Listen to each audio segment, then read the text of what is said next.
She was the spiky-haired, no BS queen of Food Network, a chef who taught millions to chop like they mean it.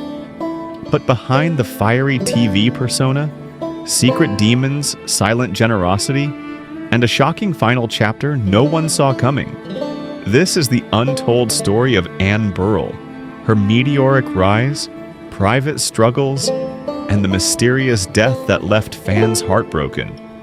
From kitchen legend to gone too soon. With PepsiCo with their game day grub match and my alma mater, the Culinary Institute of America. She's the fiery, spike-haired chef who dominated the Food Network with her no-nonsense attitude. Anne Burrell taught us that cooking isn't just about recipes, it's about passion, sweat, and a little chaos. But before she was yelling, "Chop like you mean it," on TV, she was just a small-town girl with a dream. This is how Anne Burrell cooked her way to the top. Anne Burrell was born on September 21st, 1969, in Cazenovia, New York, a quiet upstate town where farm-fresh food was a way of life. Her parents weren't chefs, but they loved good meals. Her mom cooked hearty Italian dishes while her dad, a lawyer, grilled the perfect steak. Little Anne? She wasn't a prodigy. Yet. She was just a curious kid who loved eating. Anne's first kitchen experiment? A peanut butter and pickle sandwich? Yes, really. Gross? Maybe. Creative? Definitely. She didn't go to culinary school as a kid, but food was always her comfort. While other teens flipped burgers for cash, Anne worked at a local Italian restaurant washing dishes. She hated it. But the smells, the chaos, it hooked her. After college, Anne still didn't know she'd be a chef. She bounced between jobs, waitress, teacher, even a rugby coach. But something was missing. Then one day, she had an epiphany. I belong in a kitchen. Problem. She had zero formal training. So, at 24 years old, she took a huge risk and enrolled in the Culinary Institute of America. Culinary school was brutal. Anne was older than most students, and chefs yelled at her daily. But she refused to quit. She stayed late, burned her hands, and mastered the basics. Her big break? Landing an apprenticeship in Italy where she learned to cook with fire. Literally. This was where the loud, fearless Anne Burrell we know today was forged. Fresh off her training in Italy, Anne Burrell was hungry for more than just pasta. She hustled in New York's brutal restaurant scene, working under legends like Mario Batali at Babbo. Batali's kitchen was a boot camp for maniacs. Flaming pans, screaming chefs, 16-hour shifts. But Anne? She thrived in the chaos. And soon, her big break came from an unlikely place. TV. In 2005, Anne landed a make-or-break gig as Iron Chef America's floor reporter. Her job? Sprint around the kitchen, translating chef jargon for viewers. Sounds easy? Try doing it in heels while Masaharu Morimoto is literally on fire. But Anne's brutal honesty and wild energy stole the show. Fans loved her. Execs noticed. And just like that, Food Network came knocking. In 2008, Anne got her own series, Secrets of a Restaurant Chef. No fancy studio kitchen, just Anne, a camera, and her no BS attitude. She didn't just teach recipes, she roasted bad techniques like a drill sergeant. If your knife skills suck, your food will suck. Ratings soared. Then came Worst Cooks in America, where she transformed kitchen disasters into chefs. Her secret? Tough love. Lots of it. But fame wasn't all fun. The pressure to stay TV ready was relentless. Anne later admitted she struggled with anxiety, especially during live shows. And when Food Network tried to soften her image, she refused. I'm not a TV chef. I'm a real chef who happens to be on TV. That authenticity?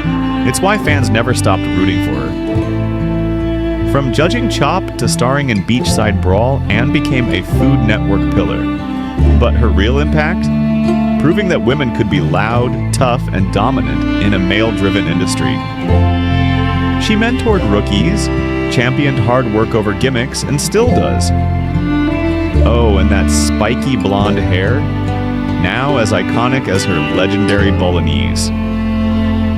But behind the laughter, Anne was fighting private battles, ones she'd only hint at for years. Next time, the cost of fame, and the comeback no one saw coming. Anne Burrell made tough love look easy on TV. But off camera, the spotlight burned hotter than a deep fryer. 12-hour filming days, constant travel, and the pressure to stay on brand left her exhausted.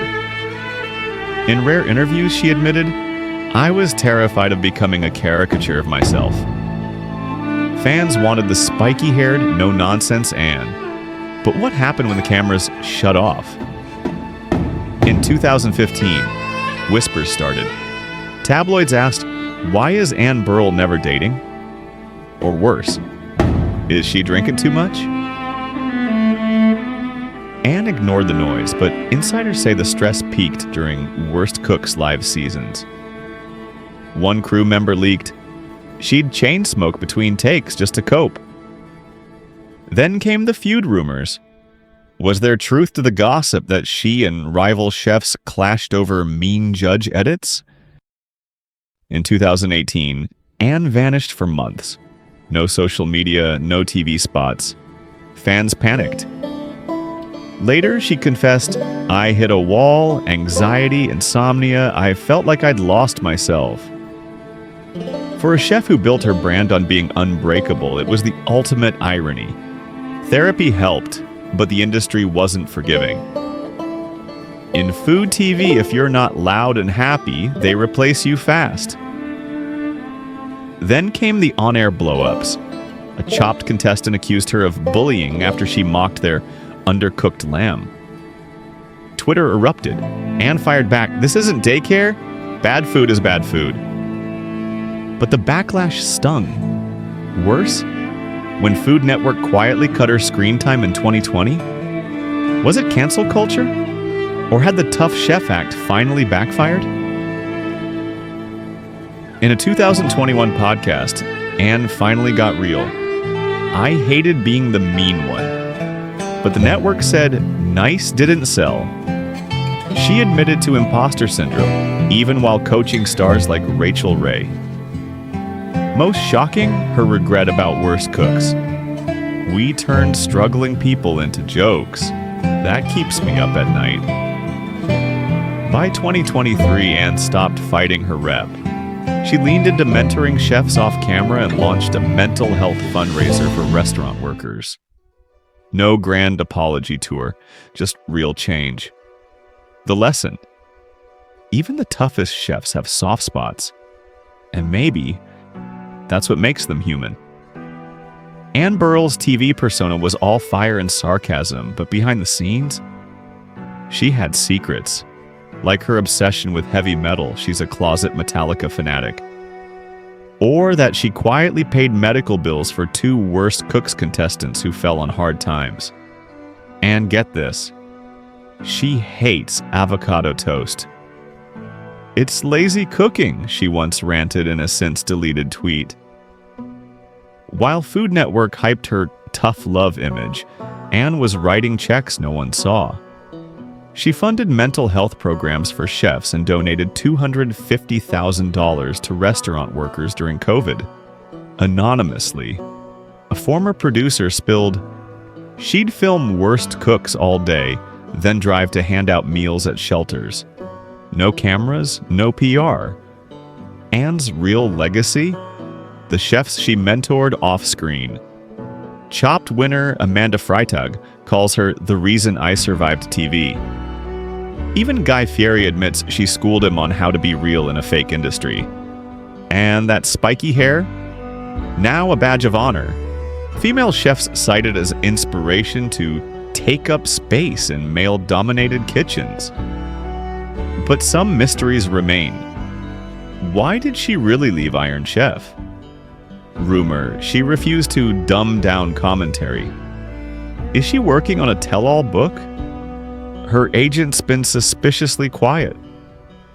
And okay, will she ever date? Anne's only hint, love's like risotto, rush it and it's ruined. Anne Burrell spent her life teaching us to cook with courage, to chop like we mean it, to embrace the mess and to never apologize for being bold. Her sudden passing leaves a void in the culinary world, but her legacy lives on in every chef she inspired, every meal she elevated, and every fan who learned to own their kitchen, just like she did. Anne Burrell taught us that great food isn't pretty. It's messy, loud, and unapologetic. But her biggest lesson? You can be tough and kind, a fighter and a giver. If Anne's work touched your life, here's how to honor her. 1. Cook her signature dish. Tag Choppy Anne Burrell Legacy. 2. Donate to her favorite charities, Restaurant Worker Relief. 3. Share your favorite memory of her below.